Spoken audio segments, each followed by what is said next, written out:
আজকে মিটফোর্ডের ঘটনার পর দ্রুততার সঙ্গে বাংলাদেশ জাতীয়তাবাদী দল এবং তার অঙ্গ সহযোগী সংগঠন ব্যবস্থা গ্রহণ করেছে, দাবি তুলেছে তার আমরা বিচার চাই, দৃষ্টান্তমূলক বিচার চাই। এবং তারপরেও আমাদের নেতা জনাব তারেক রহমানের বিরুদ্ধে বিভিন্ন ট্যাগিং করা হচ্ছে। আপনারা কি একবারও ভাবেন না আপনারা কি করছেন? আপনারা কোথায় আপনারা আগুন নিয়ে খেলা করার চেষ্টা কেন করছেন? অন্যের ক্রীড়ানাথ হয়ে কেন আপনারা দেশের রাজনৈতিক সংস্কৃতিকে বিনষ্ট করার চেষ্টা করছেন? রাজনীতি করবেন, ময়দানে আসুন। আমরা 31 দফা কর্মসূচি নিয়ে বিএনপি এবং সমমনা দলগুলো এসছে। আপনাদের কি কর্মসূচি আছে সেটি নিয়ে আসুন। কর্মসূচির নামে খবর নাই, কথায় কথায় পিআর বলবেন, কথায় কথায় কি বলেন, স্থানীয় সরকার চাই, জাতীয় সরকার। ভাই, গণতন্ত্রের লড়াই জাতীয় নির্বাচনের জন্য, স্থানীয় নির্বাচনের জন্য গণতন্ত্রের লড়াই হয় না। আর পিআর পদ্ধতি বাংলাদেশে 54 বছর কেন 154 বছরেও কোনোদিন প্র্যাকটিস হয় নাই। আজকে কেন সমস্ত কথা বলে আপনারা দ্বিধা দ্বন্দ্ব সৃষ্টি করতে চান? তার অর্থ হচ্ছে আপনারা গণতন্ত্রকে প্রলম্বিত করতে চান। গণতন্ত্র যাতে ফেরত না আসে, তাহলে হয়তো আপনাদের কোনো অন্য সুবিধা আছে। কিন্তু মনে রাখবেন, জনগণকে ক্ষমতাহীন করে বেশি দিন যদি রাখেন, এই ক্ষমতাহীন জনগণ যাদের দুটো হাত ছাড়ার কিছুই নেই, তারা কিন্তু ফুঁসে উঠবে।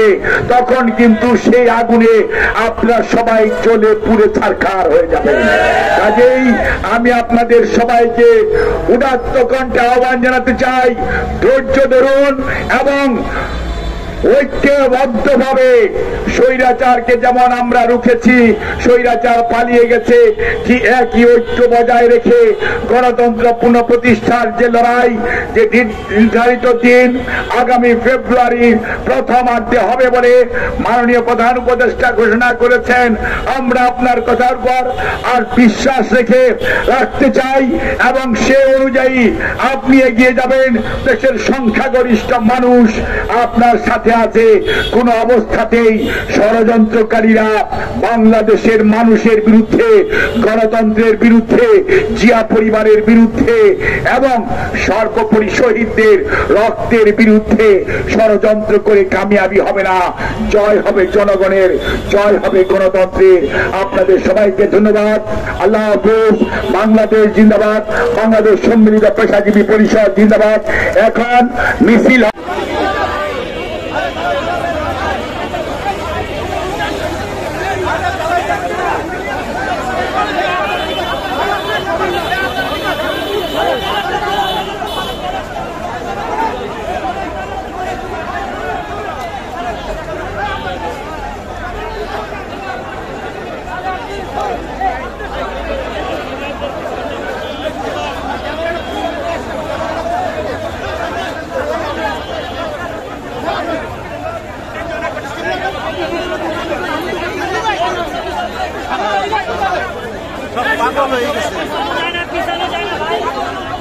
অনেক দূর।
ভাই সবাই পিছাচ্ছি, সবাই